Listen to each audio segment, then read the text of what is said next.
جو حدیث آج ہم بیان کر رہے ہیں اس کا نام حدیث جبریل بھی ہے، کیونکہ اس حدیث میں حضرت جبریل علیہ السلام میرے مصطفیٰ کی بارگاہ میں آئے اور چند سوال میرے مصطفیٰ سے کیے تھے۔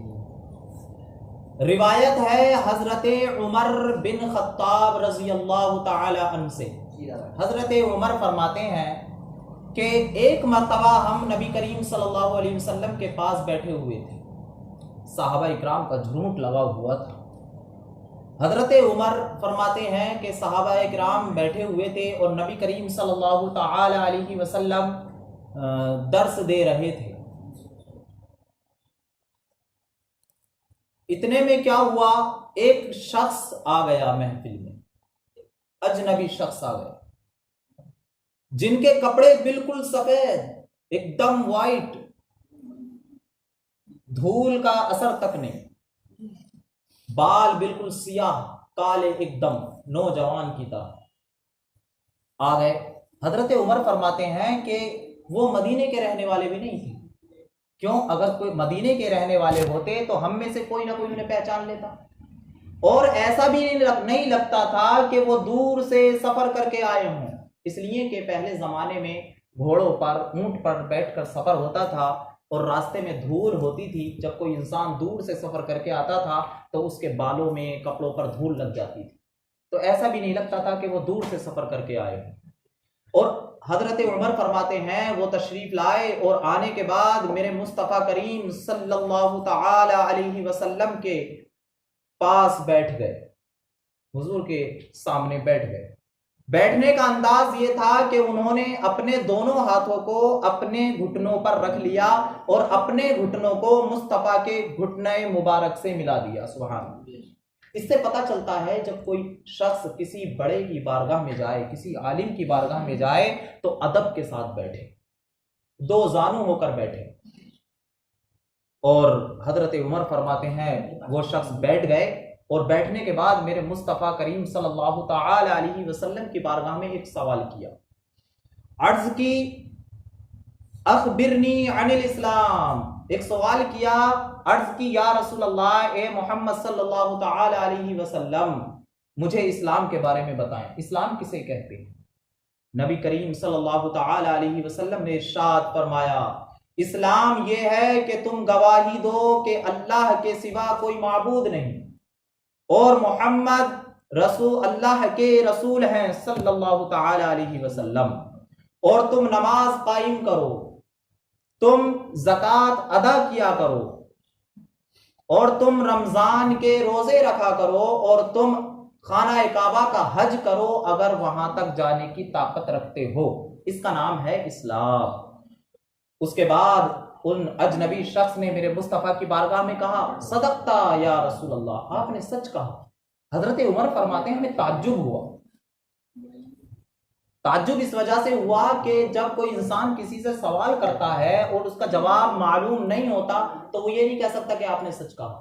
اس سے پتہ چلا آنے والے جو شخص تھے جنہوں نے سوال کیا تھا، اس سوال کا جواب وہ بھی جانتے تھے، تبھی انہوں نے کہا صدقتا، آپ نے سچ فرمایا۔ اس کے بعد دوسرا سوال کیا، اخبرنی عن الایمان، یا رسول اللہ مجھے ایمان کے بارے میں بتائیں، ایمان کسے کہتے ہیں؟ نبی کریم صلی اللہ تعالی علیہ وسلم نے ارشاد فرمایا، ایمان یہ ہے کہ تم اللہ پر ایمان لاؤ، اس کے فرشتوں پر ایمان لاؤ، اللہ کی کتابوں پر ایمان لاؤ، اس کے رسولوں پر ایمان لاؤ، اور قیامت کے دن پر ایمان لاؤ کہ قیامت قائم ہوگی، اور اس بات پر ایمان لاؤ کہ اچھی اور بری تقدیر اللہ تعالی کی طرف سے ہے۔ جو کچھ ہمارے ساتھ اچھا ہوتا ہے یا برا ہوتا ہے وہ اللہ تبارک و تعالی کے علم میں پہلے سے ہے، اس نے پہلے سے ہماری تقدیریں لکھ رکھی ہیں۔ اس بات پر ایمان لانا یہ ہے ایمان۔ اس سے پتہ چلا ایمان اور اسلام میں تھوڑا سا فرق ہے۔ اسلام وہ چیز ہے جو دیکھی جا سکے، انسان نماز پڑھتا ہے، روزے رکھتا ہے، زکوٰۃ دیتا ہے، دوسرا انسان دیکھ لیتا ہے، اس کا نام ہے اسلام۔ اور جو دل کا نام ہے، اللہ کو ایک ماننا، اس کے فرشتوں کو ماننا، کتابوں کو ماننا، یہ دل سے ہے، تو ایمان دل سے تعلق رکھتا ہے۔ اس کے بعد کہا صدقتا، کہ یا رسول اللہ آپ نے سچ کہا۔ پھر تیسرا سوال میرے مصطفیٰ کی بارگاہ میں کیا اور کہا اخبرنی عن الاحسان، یا رسول اللہ مجھے احسان کے بارے میں بتائیں، احسان کسے کہتے؟ اسے توجہ سے سننے کی بات ہے۔ میرے مصطفیٰ نے ارشاد فرمایا احسان یہ ہے کہ جب تم اللہ کی عبادت کرو، جب تم اللہ کے لیے اس کی بندگی کرو تو تم اس طرح عبادت کرو کہ تم اللہ کو دیکھ رہے ہو، اللہ رب العزت کا دیدار کر رہے ہو۔ آگے میرے مصطفیٰ نے ارشاد فرمایا اگر تم اس مرتبے تک پہنچے ہوئے نہیں ہو کہ رب کا دیدار کر سکو تو کم سے کم یہ سمجھ کر عبادت کرو، یہ سمجھ کر نماز پڑھو کہ اللہ تمہیں دیکھ رہا۔ اگر انسان صرف اتنے سے جملے پر عمل کر لے تو دنیا اور آخرت اس کی سنور جائے۔ کیوں؟ جب وہ انسان گناہ کرے گا تو سوچے گا کہ مجھے رب دیکھ رہا ہے تو گناہ کرنا چھوڑ دے۔ جب انسان کے ذہن میں یہ رہے گا ہمیشہ کہ رب مجھے دیکھ رہا ہے تو نماز قضا نہیں کرے گا، دوسروں کا دل نہیں دکھائے گا، جھوٹ نہیں بولے گا، غیبت نہیں کرے گا۔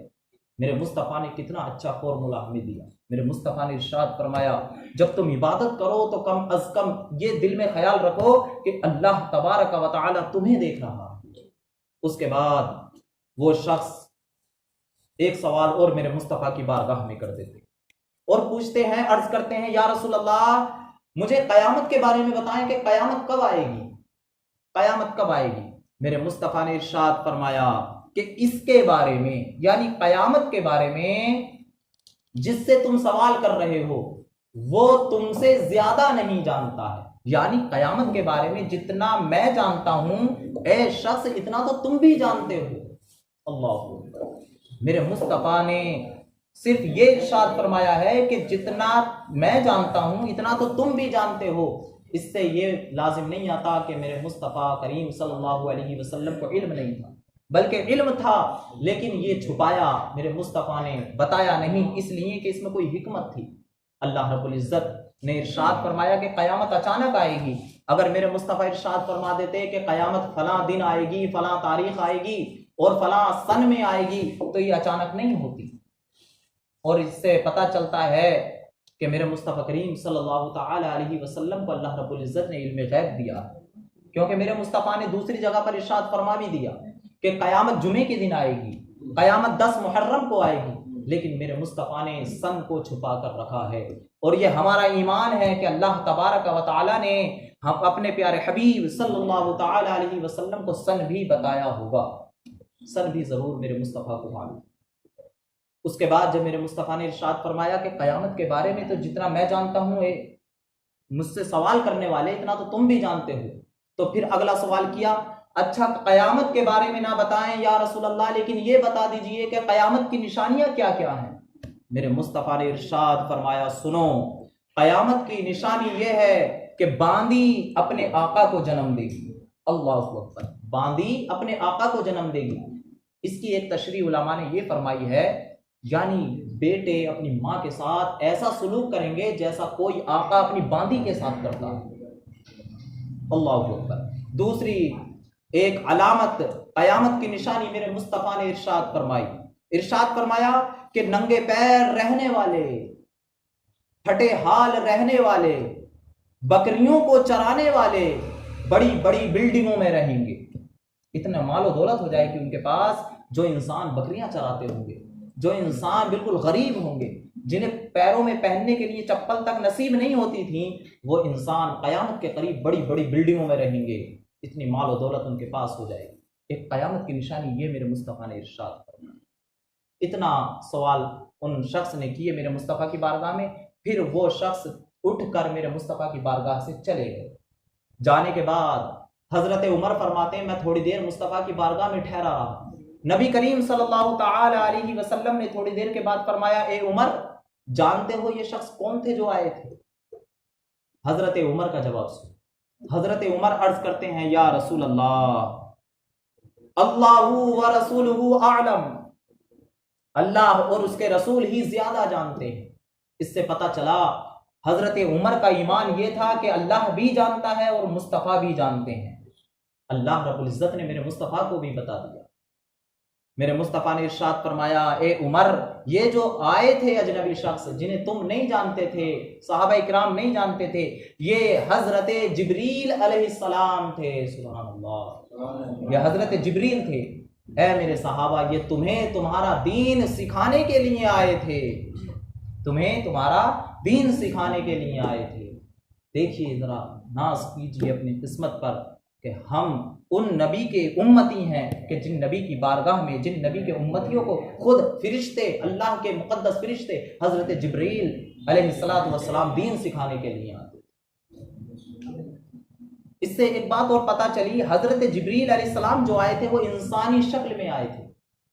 تو حضرت جبریل اور بلکہ تمام فرشتوں کو اللہ رب العزت نے یہ طاقت دی ہے کہ وہ انسانی شکل اختیار کر سکتے ہیں، انسانی صورت اختیار کر سکتے ہیں۔ تمام فرشتوں کو یہ اللہ رب العزت نے طاقت دی ہے۔ ایسے ہی جناتوں کو بھی طاقت دی ہے، وہ بھی جو چاہیں انسان کی صورت اختیار کر سکتے ہیں، جنات بھی، فرشتے بھی جس انسان کی چاہیں صورت اختیار کر سکتے ہیں۔ اور جب انسان کی صورت اختیار کر لیتے ہیں، ویسے تو یہ فرشتے نور سے پیدا ہیں، انہیں کھانے کی ضرورت نہیں، پینے کی ضرورت نہیں، لیکن جب انسانی صورت اختیار کر لیتے ہیں تو پھر انسانی جو تقاضے ہوتے ہیں، بھوک لگنا، پیاس لگنا، یہ بھی ان پر آ جاتے ہیں۔ اللہ کے دو فرشتے ہیں ہاروت اور ماروت، یہ بھی انسانی صورت میں آتے تھے، انسانی شکل میں آتے تھے اور کھاتے اور پیتے تھے۔ حضرت عیسیٰ علیہ السلام اللہ کے نبی جب اس دنیا میں تھے، انسانی شکل میں تھے، انسانی صورت میں تھے، بشریت میں تھے، تو کھاتے تھے، پیتے تھے، نہیں کھاتے تھے تو بھوک لگنے لگتی تھی۔ لیکن جب اللہ تعالیٰ نے انہیں آسمان پر اٹھا لیا اور وہ اب اپنی نورانی صورت میں پہنچ گئے، تو اب حضرت عیسیٰ علیہ السلام دیکھیے جب سے لے کر اب تک بغیر کھائے پیے زندہ ہیں۔ اللہ اکبر، یہ اللہ کی قدرت ہے۔ میرے مصطفیٰ کریم صلی اللہ تعالیٰ علیہ وسلم بھی نور ہیں، لیکن جب وہ انسانی صورت میں آئے، کچھ دیوبندی یہ سوال کر دیتے ہیں کہ جب نور ہیں تو نور کو کھانے کی ضرورت نہیں، پینے کی ضرورت نہیں، وہ کھاتے کیوں تھے، پیتے کیوں تھے؟ ارے اب وہ جب انسانی بشری روپ میں آئے، انسانی شکل میں آئے، بشریت کے روپ میں آئے، تو اب انسان نہیں تقاضا تھا کہ کھائیں پئیں، تو کھاتے پیتے تھے۔ لیکن وہیں جب میرے مصطفیٰ کریم صلی اللہ تعالیٰ علیہ وسلم صوم وصال رکھتے تھے، ایسے روزے رکھتے تھے اللہ رب العزت کی بارگاہ میں کہ نہ سحری میں کچھ کھاتے تھے، نہ افطار میں کچھ کھاتے تھے، تو پتہ چلتا ہے تب بھی تو میرے مصطفیٰ بغیر کھائے پیے رہتے تھے۔ تو میرے مصطفیٰ کریم صلی اللہ تعالیٰ علیہ وسلم نور ہیں، نہ صرف وہ نور ہیں بلکہ ایسے نور ہیں کہ تمام کائنات کو میرے مصطفیٰ کے نور سے بنایا گیا۔ آج مشکات شریف کی یہ دوسری حدیث یہاں پر مکمل ہو جاتی ہے۔ اب انشاءاللہ کل تیسری حدیث بیان کریں۔